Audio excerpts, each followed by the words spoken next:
पहली बार दीपिका पादुकोण की group chat सामने आई। दीपिका की ग्रुप चैट में 32 मैसेज। जया साहा और करिश्मा के साथ दीपिका की चैट। ग्रुप चैट में दीपिका ने हैश की बात की। दीपिका की 32 ग्रुप चैट में पाकिस्तान पार्टी का जिक्र। दीपिका के घर एक बड़ी पार्टी होने वाली थी।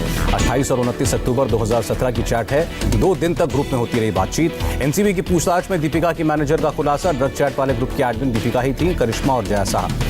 कल एनसीबी के सामने पेश होंगी दीपिका पादुकोण। मैनेजर करिश्मा से आज एनसीबी ने की पूछताछ। दीपिका की मैनेजर से ड्रग्स मामले में करीब 7 घंटे तक सवाल हुए। करिश्मा को एनसीबी ने कल फिर बुलाया। दीपिका को करिश्मा के सामने बैठाकर हो सकती है पूछताछ। रकुल प्रीत सिंह से एनसीबी ने करीब 4 घंटे पूछताछ की। रकुल ने एनसीबी को कई अहम जानकारियां दी। रकुल प्रीत ने कहा, मेरे घर पर था रिया का ड्रग्स। चैट में रिया अपने ड्रग्स मंगा रही थी। एनसीबी के सामने कल पेश होंगी सारा अली खान। श्रद्धा कपूर की भी कल पेशी। सुशांत के परिवार के वकील विकास सिंह ने सीबीआई पर सवाल उठाए। पूछा, सुशांत केस को मर्डर क्यों नहीं मान रही। विकास सिंह का दावा, रिया सिंडिकेट में शामिल थी तो गंभीर केस बनता है। विकास सिंह का आरोप, सुशांत केस की जांच ठीक से नहीं हो रही है। सीबीआई ने जांच के बारे में एक शब्द भी नहीं कहा। विकास सिंह का सवाल, एम्स के डॉक्टर ने कहा 200% मर्डर हुआ तो सीबीआई ने एम्स के डॉक्टर से मीटिंग क्यों नहीं की। सुशांत की बहन श्वेता सिंह कीर्ति ने किया ट्वीट। पूछा, इंसाफ के लिए भी और कितना इंतजार करना होगा। ड्रग्स मामले पर शिवसेना नेता संजय राउत का अजीबोगरीब बयान। कहा, किस फील्ड में एडिक्शन नहीं है, कोई पैसा चाहता है, कोई कुछ और। मुंबई एनसीबी ने अबिगेल पांडे और सनम जौहर के खिलाफ दर्ज किया केस। 2 दिनों तक हुई पूछताछ। अबिगेल पांडे और सनम जौहर की फिलहाल नहीं हुई है गिरफ्तारी। पूछताछ के लिए दोबारा बुला सकती है एनसीबी। बिहार विधानसभा चुनाव की तारीखों का ऐलान। 3 चरणों में होगा मतदान। 10 नवंबर को गिनती। बिहार में 28 अक्टूबर, 3 नवंबर और 7 नवंबर को डाले जाएंगे वोट। पहले चरण में 71 सीटों पर चुनाव, दूसरे फेज में 94 और आखिरी चरण में 78 सीटों पर होगा मतदान। बिहार में आचार संहिता लागू। 243 विधानसभा सीटों के लिए होगा चुनाव। ऑनलाइन भी किया जा सकेगा नामांकन। मतदान का समय 1 घंटा बढ़ाया गया। मुख्य चुनाव आयुक्त ने कहा, नामांकन में सिर्फ 2 लोग ही जाएंगे। रोड शो में सिर्फ 5 गाड़ियां। नए सुरक्षा मानकों के तहत होगा चुनाव। कुल 7 करोड़ 79 लाख वोटर। मुख्य चुनाव आयुक्त ने कहा, कोरोना मरीज ही मतदान के अंतिम समय में वोट डाल सकेंगे। एक पोलिंग बूथ पर 1000 मतदाता ही वोट करेंगे। हर वोटर की थर्मल स्कैनिंग होगी। वोटर के लिए 7 लाख सैनिटाइजर और 46 लाख मास्क का इंतजाम, 6 लाख फेस शील्ड का इंतजाम होगा। बिहार चुनाव के फैसले का सीएम नीतीश कुमार ने स्वागत किया। कहा, 3 चरणों में चुनाव कराना अच्छी पहल। सीएम नीतीश कुमार ने बिहार की जनता से वादा किया, सक्षम बिहार, स्वावलंबी बिहार बनाएंगे। नीतीश कुमार ने नई 7 निश्चय योजना की घोषणा की। पहले में युवा शक्ति, बिहार की प्रगति और दूसरे में सशक्त महिला, सक्षम महिला का नारा। नीतीश ने हर खेत तक सिंचाई के लिए पानी पहुंचाने का वादा किया। स्वच्छ और समृद्ध गांव बनाने पर जोर दिया। बिहार के सीएम ने सबके लिए बेहतर स्वास्थ्य सुविधा देने का भी वादा किया। स्वच्छ और विकसित शहर समेत संपर्क बढ़ाने पर भी जोर। नीतीश कुमार ने कहा, पुरानी 7 निश्चय योजनाओं का भी लेते रहेंगे फीडबैक। पुराने इंफ्रास्ट्रक्चर की मेंटेनेंस पर भी ध्यान होगा। जेडीयू अध्यक्ष नीतीश कुमार ने आरजेडी पर कसा तंज। कहा, कुछ लोगों के लिए भाई बहन और माही परिवार, लेकिन हमारे लिए पूरा बिहार परिवार। तेजस्वी यादव का नीतीश सरकार पर हमला। कहा, बिहार में कानून व्यवस्था बदतर। बिहार चुनाव की घोषणा पर बोले चुनाव प्रभारी देवेंद्र फडणवीस। कहा, कोरोना काल में पहली बार इतने बड़े स्तर पर होगा मतदान। फडणवीस का दावा, प्रधानमंत्री मोदी और नीतीश कुमार पर बिहार के लोगों को पूरा भरोसा। बीजेपी नेता मंगल पांडे ने कहा, चुनाव के लिए एनडीए ने की बूथ लेवल पर तैयारी। केंद्रीय मंत्री आरके सिंह का दावा, बिहार में एनडीए की जीत तय। तेजस्वी यादव के नाम पर विपक्ष नहीं है एकजुट। बिहार के पूर्व डीजीपी गुप्तेश्वर पांडे पर महाराष्ट्र के गृह मंत्री अरुण देशमुख का निशाना। कहा, बीजेपी का सीनियर नेता होना साबित हो गया। केंद्रीय मंत्री रविशंकर प्रसाद का दावा, नीतीश के नेतृत्व में फिर बनेगी एनडीए की सरकार। ओवैसी का महागठबंधन और एनडीए पर हमला। कहा, दोनों ने मुसलमानों को धोखा दिया। ओवैसी बोले, मुसलमान वोट किसी का गुलाम नहीं, सभी वंचित समाज के लिए एक प्लेटफॉर्म बनाने की कोशिश।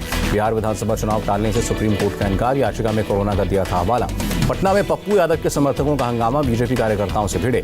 बीजेपी और जाप कार्यकर्ताओं की मारपीट से सड़क पर अफरा तफरी। बीजेपी दफ्तर के बाहर प्रदर्शन करने गए थे पप्पू यादव के समर्थक। तेलंगाना में निजामाबाद सीट के लिए 9 अक्टूबर को उपचुनाव, 12 अक्टूबर को मतगणना। किसान आंदोलन के बीच बीजेपी कार्यकर्ताओं को प्रधानमंत्री मोदी ने संबोधित किया। कहा, पंडित जी के आदर्श गरीबों की सेवा करने की प्रेरणा देते हैं। दीनदयाल उपाध्याय ग्रामीण कौशल्या योजना के कार्यक्रम में शामिल हुए प्रधानमंत्री। कहा, किसान, श्रमिक भाई बहन और युवाओं के हित में ऐतिहासिक फैसले लिए। प्रधानमंत्री ने कहा, जिन्होंने पहले किसानों से झूठ बोला, अब वो किसानों के कंधे पर बंदूक रखकर चला रहे हैं। प्रधानमंत्री मोदी ने विपक्ष पर आरोप लगाया, कुछ लोग राजनीतिक स्वार्थ की वजह से किसानों को भ्रमित कर रहे हैं। प्रधानमंत्री ने बीजेपी कार्यकर्ताओं को सलाह दी, किसानों को अफवाह से बचाना बीजेपी कार्यकर्ताओं की जिम्मेदारी। राहुल गांधी ने कहा, जीएसटी ने छोटे उद्योग को तबाह किया, नया कृषक कानून किसानों को गुलाम बना देगा। कृषि विधेयक के विरोध में आई एनसीपी। महाराष्ट्र के डिप्टी सीएम अजीत पवार ने कहा, बिल को राज्य में नहीं लागू करने पर विचार।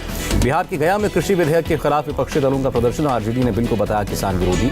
अकाली नेता सुखबीर बादल ने कहा, हरसिमरत कौर की इस्तीफा इस्तीफे से हिली मोदी सरकार। सुखबीर बादल की पंजाब सरकार से मांग, कहा राज्य में नहीं लागू होने दें कृषि बिल। देश भर में देखा भारत बंद का असर, पंजाब, हरियाणा, बिहार से लेकर कर्नाटक तक सड़क पर उतरे किसान।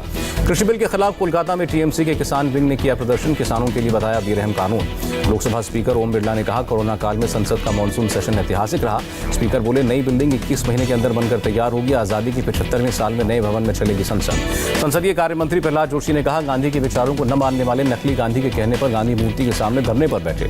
राज्यसभा में हंगामे के लिए केंद्रीय मंत्री प्रकाश जावड़ेकर ने ठहराया विपक्ष को जिम्मेदार, कहा डॉक्यूमेंट फाड़ने से लेकर उपसभापति पर हमले तक गए।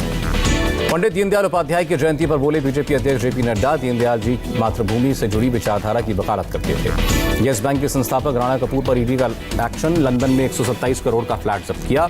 दिल्ली में 6ठी क्लास में 9वीं और 11वीं की ऑनलाइन एडमिशन प्रक्रिया शुरू, 3 अक्टूबर तक हुआ नामांकन। हार्दिक पटेल नहीं जा सकेंगे गुजरात से बाहर, कोर्ट ने अर्जी ठुकराई।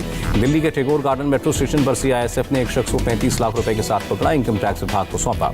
हरियाणा के पलवल में विदेशी शराब की 3000 से ज्यादा बोतलें जब्त, जाली कागजात के साथ ले जाया जा रहा था। प्रधानमंत्री मोदी ने जापान के नए प्रधानमंत्री से फोन पर की बात, दोनों देशों के रिश्तों को और मजबूत करने पर जोर।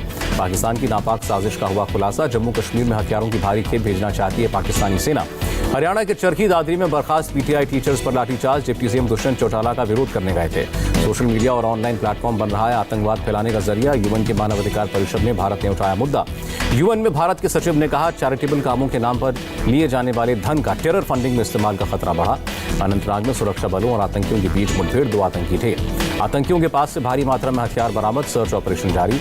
लद्दाख में महसूस किए गए भूकंप के झटके, रिक्टर स्केल पर 5.4 मापी गई तीव्रता। नागपुर में शहीद सीआरपीएफ के एसआई उमराव नरेश को दी गई आखिरी विदाई, बड़गाम आतंकी हमले में हुए थे शहीद। कांग्रेस के विश्वास प्रस्ताव पर सीएम येदियुरप्पा का तंज, कहा हर 6 महीने पर नो कॉन्फिडेंस मोशन लाने की सलाह। एचडी कुमारस्वामी ने कहा कांग्रेस के किसी सहयोगी ने अविश्वास प्रस्ताव के समर्थन के लिए नहीं किया संपर्क। तमिलनाडु के मदुरई में मंदिर के तालाब में भारी तादाद में मृत पाई गई मछलियां, जांच जारी। भारत ने एक दिन में कोरोना के 86,000 से ज्यादा मामले, कोरोना ग्राफ 58,18,000 के ऊपर। देश में एक दिन में 1,141 लोगों की मौत, अब तक 92,290 लोगों ने दम तोड़ा। देश में एक दिन में कोरोना टेस्ट का नया रिकॉर्ड, गुरुवार को 13,80,000 सैंपल्स की जांच। राज्यसभा सचिवालय के 83% कोरोना पॉजिटिव, सभापति वेंकैया नायडू ने सभी की देखरेख के निर्देश दिए। मशहूर सिंगर एसपी बालासुब्रमण्यम का निधन, कोरोना के बाद अस्पताल में भर्ती थे। दिल्ली में एक दिन में 3,827 केस, 24 लोगों की मौत। डेंगू और कोरोना से संक्रमित मनीष सिसोदिया का की हुई प्लाज्मा थेरेपी, साकेत के मैक्स हॉस्पिटल में भर्ती हैं दिल्ली के डिप्टी सीएम। कोरोना की चपेट में आए तिहाड़ जेल के डीजी संदीप गोयल, पॉजिटिव आई जांच रिपोर्ट। महाराष्ट्र में 24 घंटे में 17,794 केस, 416 लोगों की मौत। मुंबई में 24 घंटे में 1,876 नए मामले, 48 की मौत। यूपी में पिछले 24 घंटे में 4,519 नए केस, 84 संक्रमितों की मौत। यूपी सरकार ने पत्रकारों के लिए बड़ी घोषणा की, कोरोना से मौत पर 10 लाख की सहायता राशि मिलेगी। बिहार में बीते 24 घंटे में कोरोना से 1,632 लोग संक्रमित, राज्य में कोरोना के 15,319 एक्टिव केस। ओडिशा में एक दिन में 4,000 से ज्यादा लोग कोरोना पॉजिटिव, 15 ने दम तोड़ा। सितंबर 2017 से जुलाई 2020 के दौरान 3.5 करोड़ से ज्यादा लोगों ने ईपीएफ अकाउंट खुलवाए। सेंसेक्स और निफ्टी में उछाल, सेंसेक्स 835 अंक ऊपर चढ़ा, निफ्टी में 244 अंकों की बढ़त और यूएस डॉलर के मुकाबले 28 पैसे मजबूत हुआ रुपया, $1 की कीमत 73 रुपये 61 पैसे।